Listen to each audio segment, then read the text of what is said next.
Hello, my name is Vanessa. Welcome to my channel. Please ignore the fact that I wore this in my last uploaded video. I filmed that 2 weeks ago, okay? I'm an outfit repeater, proudly. Okay, today I want to talk about something that's been on my mind for like the last 6 months, which is like, you know when you read a book and then you go on Goodreads and you review the book and like you felt lukewarm about it, or you just like simply liked it, but then time goes on and you keep finding yourself thinking about that book over other books where you like immediately gave it 4 stars or 5 stars, and you're like, why do I keep going back to this book that I thought was like 3.5 or like a 3-star book? Like, why do I keep thinking about this book? And like, it just gets better with time. Like, I wanted to talk about what those books have been for me in the past year. So I'm talking about books that I read in 2024 as we're nearing the end of the year. So I think I have about 4 of those that I want to talk to you about today. So let's get into that. The first book that I need to talk about is actually one that I wanted to leave for the very end because I think most people have read this one. But I'm actively thinking about it. Like, before I set my camera up, I was actively thinking about my interpretation of this book, and so it needs to come out or else I'm gonna forget everything that I have to say. So the way I'm gonna do this, I think I'm gonna give a summary and then like a spoiler-free kind of my thoughts on it, and then I also want to do a spoiler section because I do think my analysis of these books is very relevant to why I can't stop talking about them. So just keep in mind there will be spoilers. I'm gonna try to put a timestamp each time I switch into the spoiler section, but let's get into it. So of the 4 books that have been on my mind since I read them in 2024, one I cannot stop thinking about is Bunny by Mona Awad. I'm sure you can't stop thinking about it either. Bunny is famously a very strange and odd and confusing book, and it's very like conceptual. And the narrative as it goes is about this girl named Max who is at a very artsy-fartsy New England grad school for creative writing. So this is like a small liberal arts or like very prestigious, very pretentious art school.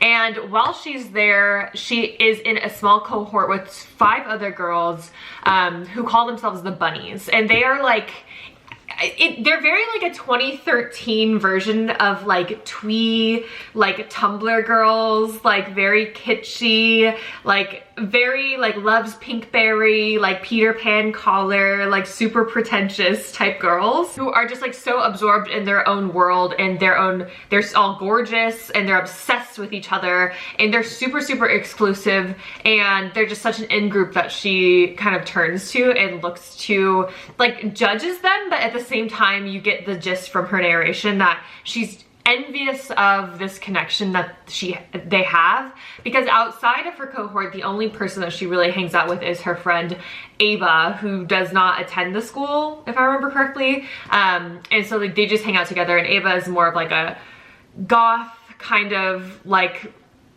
wears dark clothes, like not super girly type of person. So they're just like super far on the other end of the spectrum in terms of like girlhood to these other girls. Slowly throughout the story, Max starts getting kind of brought into the circle of the Bunnies and gets invited to their creative writing sessions, which they call the Smut Salon. That's like what they call their creative writing sessions for their like, you know, the projects that they work on in their cohort and everything like that. And so Max starts getting invited to these, and then she finds herself behaving more and more like the Bunnies. It's very like a la Mean Girls, but if Mean Girls was like avant-garde and like way more pretentious.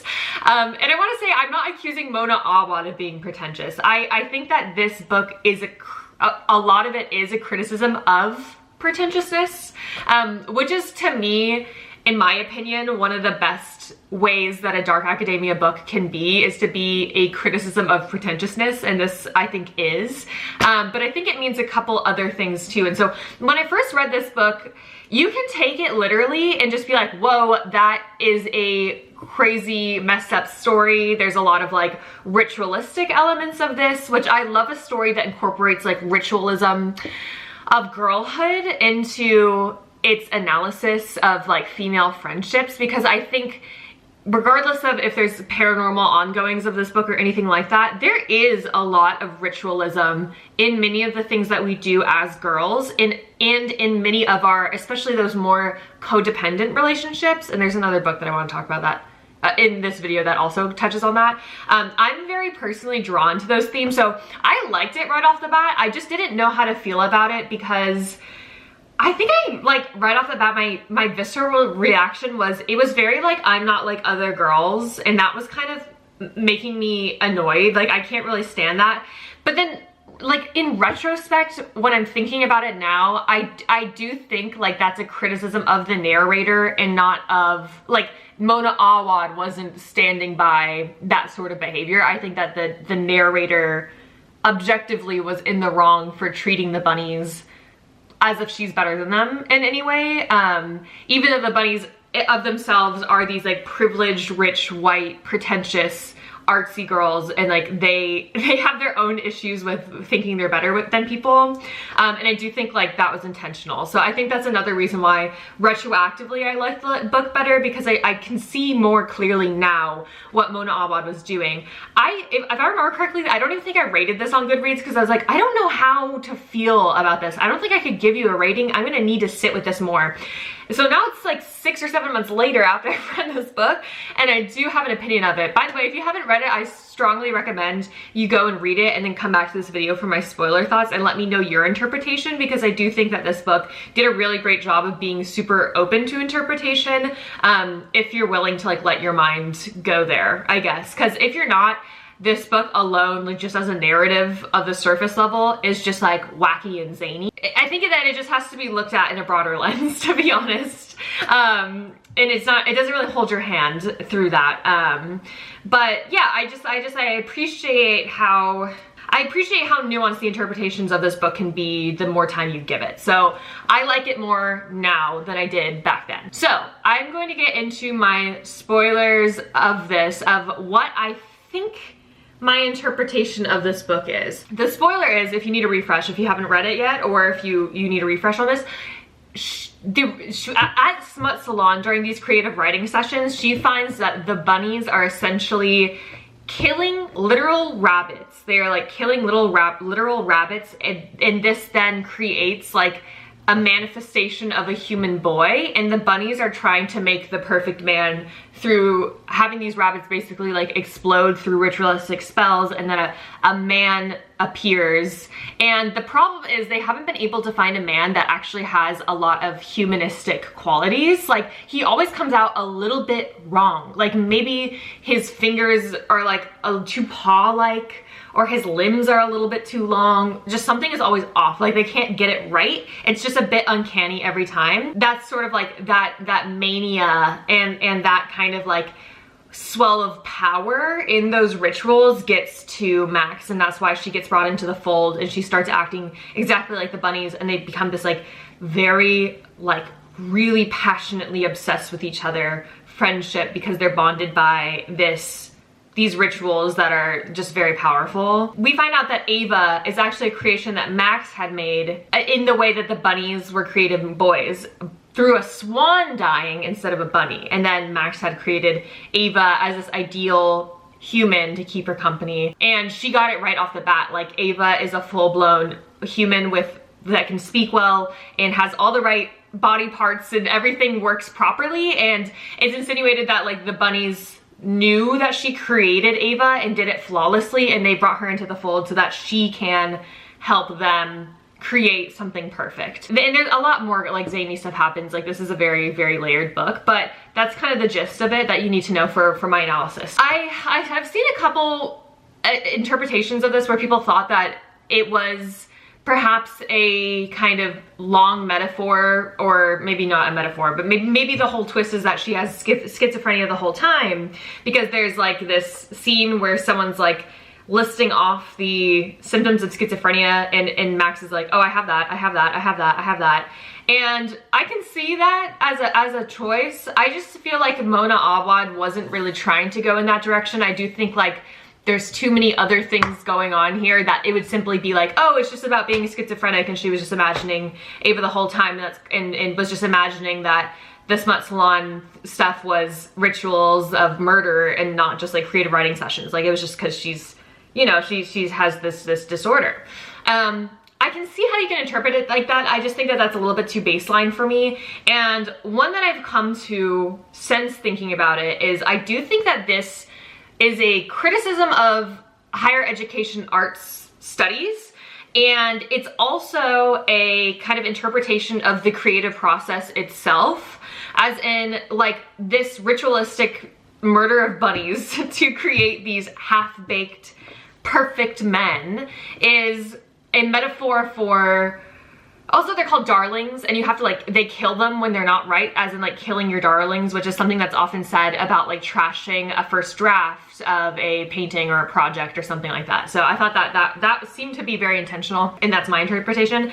But it seems like it's about how they are trying to replicate a perfect boy, but they cannot get it right. It's always contrived in some way, so derivative that it doesn't turn out quite right, and they're just not able to master this creative process without it feeling derivative, contrived, like not original. Whereas they look to Max because Max was able to create Ava, which is this perfect manifestation of the perfect woman in her mind, and she did it flawlessly right off the bat without even trying. And she's just able to kind of like manifest her creativity flawlessly, whereas like these bunnies, who notably come from this rich, white, privileged, pretentious, like fully aware of what vibe they're putting out, like they're very intentional about their aesthetic. Like this is a very aesthetic book, and they're very obsessed with having this bunny aesthetic, and that all of them are in on this, and they all want the exact same aesthetic and to be the exact same person essentially.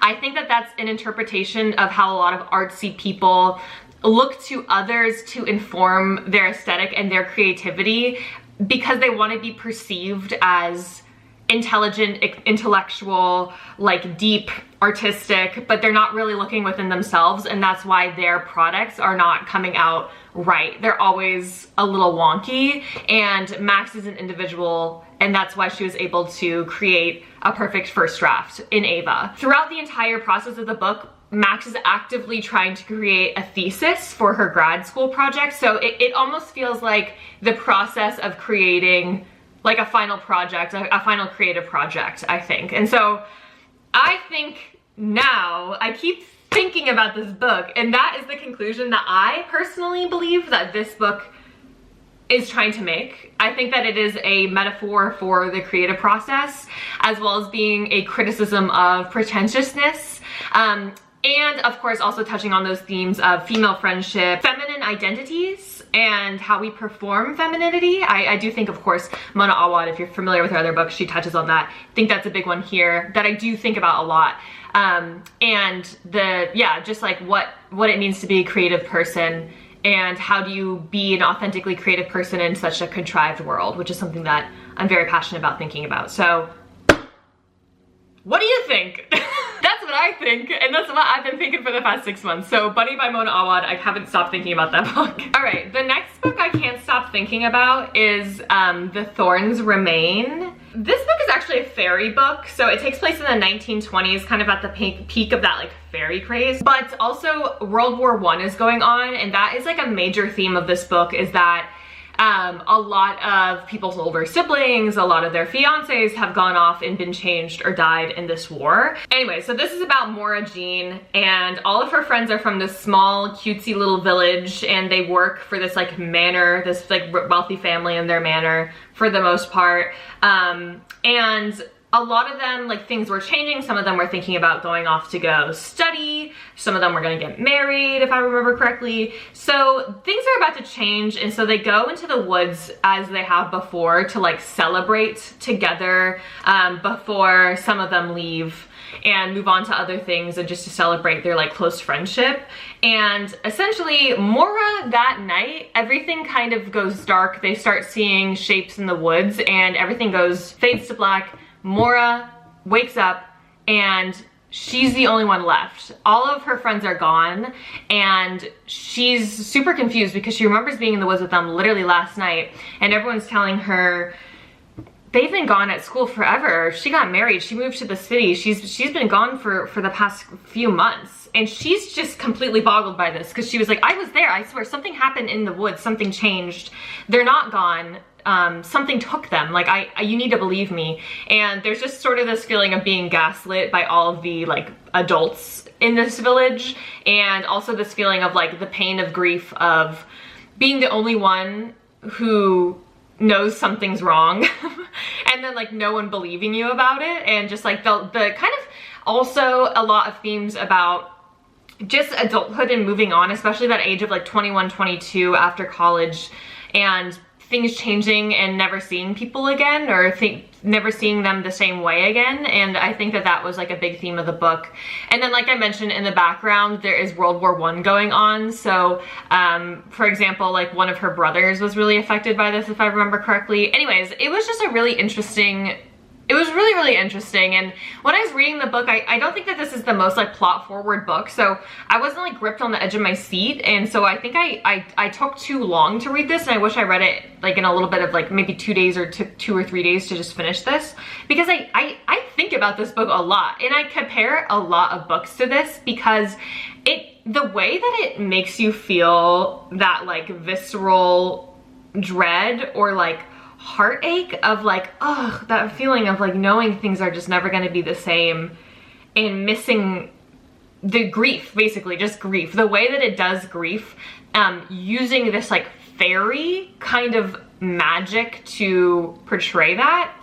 Well, you have to read the book to see why, was really effective, I thought. And so even though I wasn't like stoked on the book when I first finished it, I really liked it and I appreciated it. I just thought I wasn't gonna think about it very much. I think about it a lot, and I've compared a lot of books to it. Okay, so here's a little bit of a spoiler. Essentially, Mora goes back out into the woods because she knows something's not right. She knows something's living in those woods, and she finds the like Fae Lord, who she finds did take her friends, and she's like, give me my friends back, I'm not asking a second time. And he's like, basically has to strike a fairy bargain with him, and in this fairy bargain, it's kind of clear to the reader that she's essentially entered into this very manipulative, toxic relationship with this fairy lord, and that she's like there because she needs something from him, and is also at the same time still attracted to him, but is unsettled at the same time. It's just like a really interesting relationship dynamic between these two,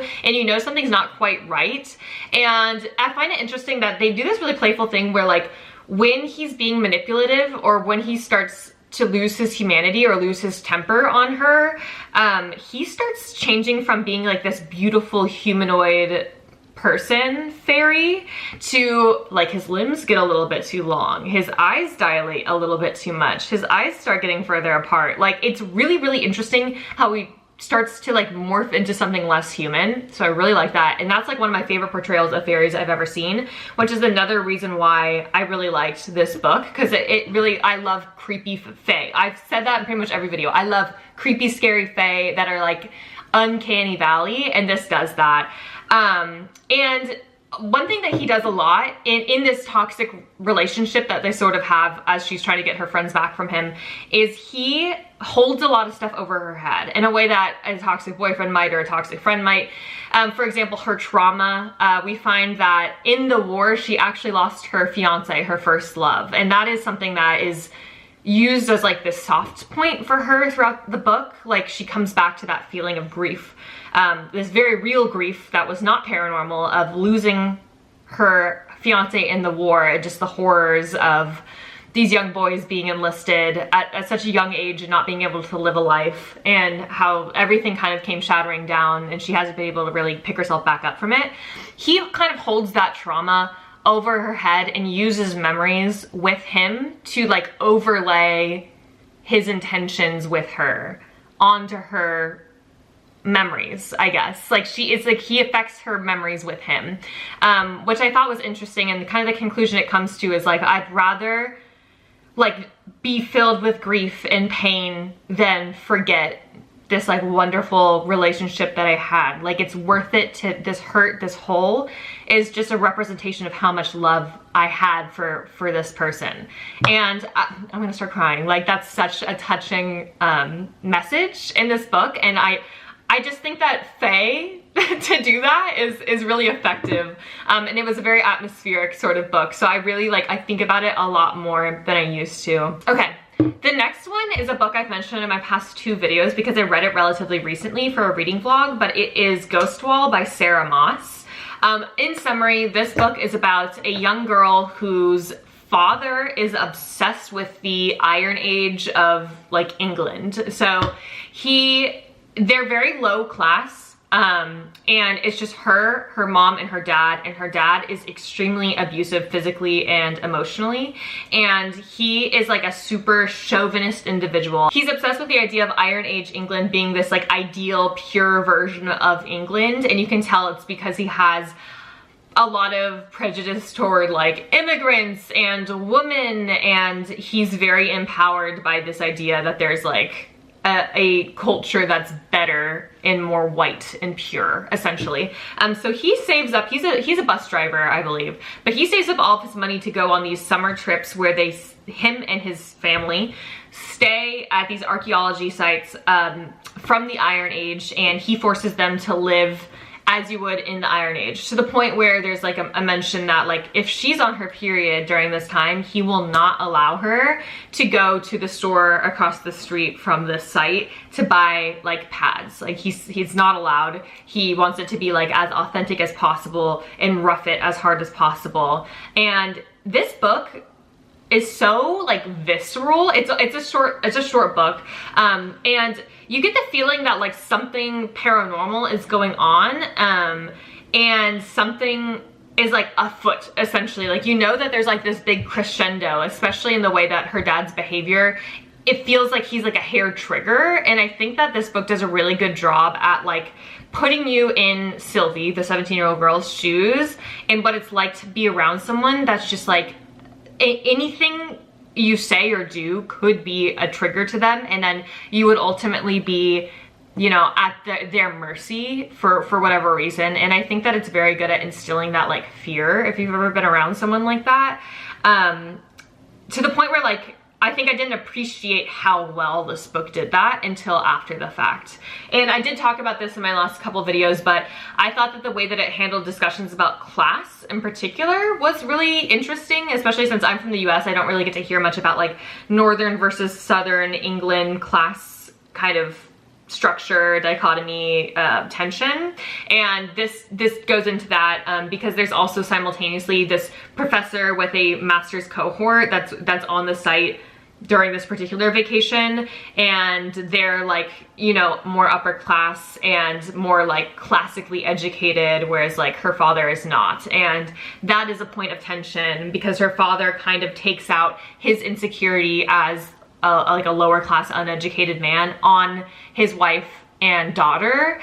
And you can tell like a lot of this chauvinist behavior is just a reflection of this like deep insecurity he has about his like status, essentially. Anyway, so spoilers. Essentially, as the book is going on, Sylvie has been being groomed by the professor and her father to basically accept to participate in this ritual that was done in the Iron Age, where there was ritualistic murders of young girls to sacrifice them to this bog, and you're supposed to sacrifice what means like matters most to you. And in this case, I suppose that Sylvie's father had decided that his daughter is like something that's of value to him, and he'd get something of equal value back from performing this ritual. They were claiming like, we're not actually gonna hurt you, like it's just to see how close we can get to that feeling of power, of that like otherworldly feeling of power without killing you, essentially. And you just see her like completely shut down and kind of accept this, especially during the ritual, until it's then interrupted and you get some relief, and she ends up being okay. But I thought that building feeling of dread was done so well, and just the representation of like how powerless you feel, especially with like abusive parental relationships, especially, or just in general, like how powerless you feel to like men's wants and desires as a young girl, and how it's like he's so controlling of her, and he puts her down so much and thinks she's so worthless outside of just her role as a woman. And like his decision to sacrifice her, for me, felt like, the more I think about it, it's like they hate us so much, but they also need us and they value us to such an extent but we're so disposable at the same time. Like, they require us to be these sacrificial lambs that make them feel like closer to God because they have this power over us. And yet they but they hate us at the same time. Like, they only care about us for our role in making them feel close to God, or close to feeling like a God, or close to power.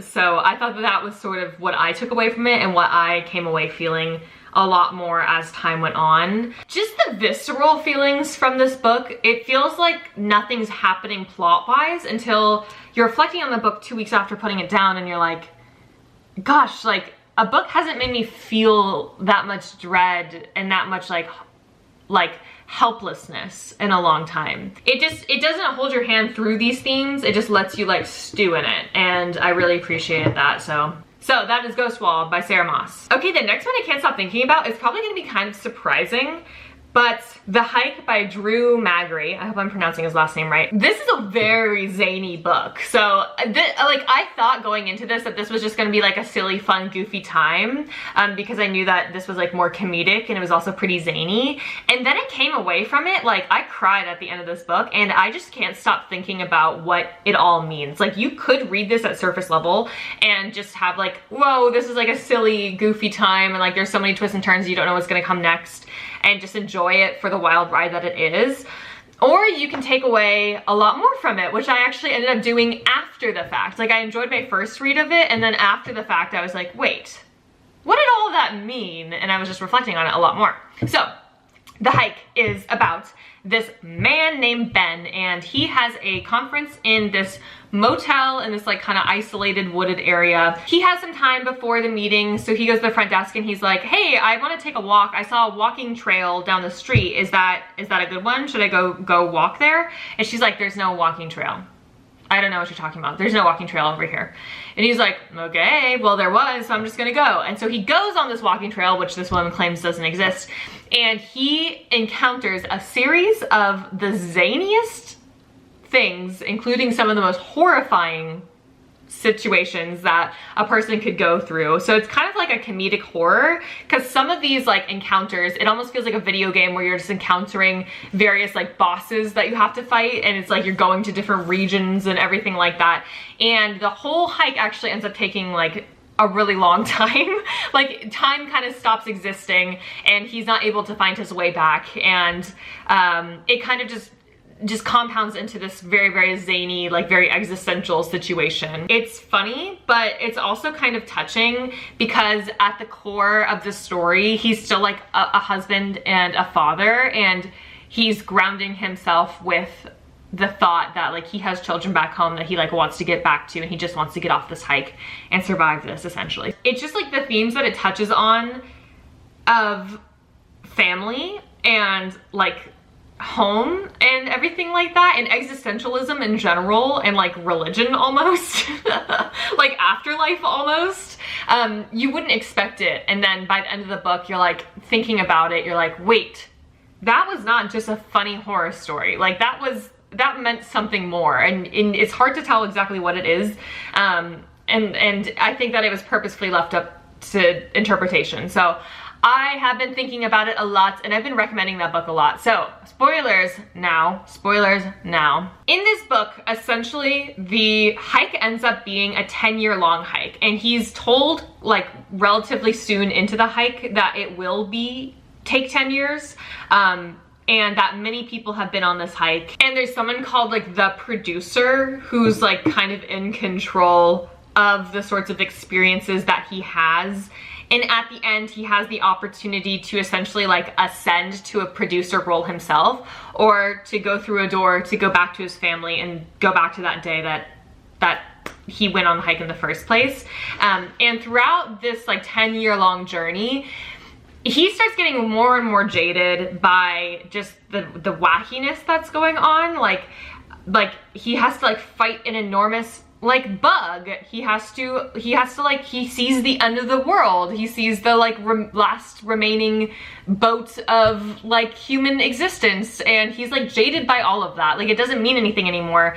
But throughout all of it, all he can think is, I have to get back to my wife. and my kids. And he does these little things like he holds on to, like, he finds a stuffed fox, I believe, that his daughter is like holds all the time, and he just like cherishes it, and he tucks it into bed every single night because it grounds him to his daughter that he loves.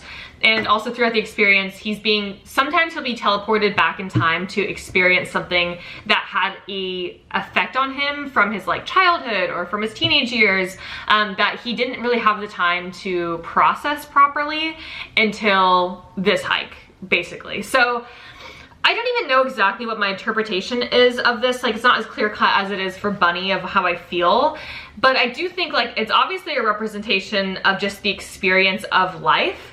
And another twist that happens at the end that informed my interpretation was he chooses to go through the door to go back to that day that he went on the hike, and he greets his family, and he's like sobbing, crying, and he's just so grateful for them, from being apart from them for so long.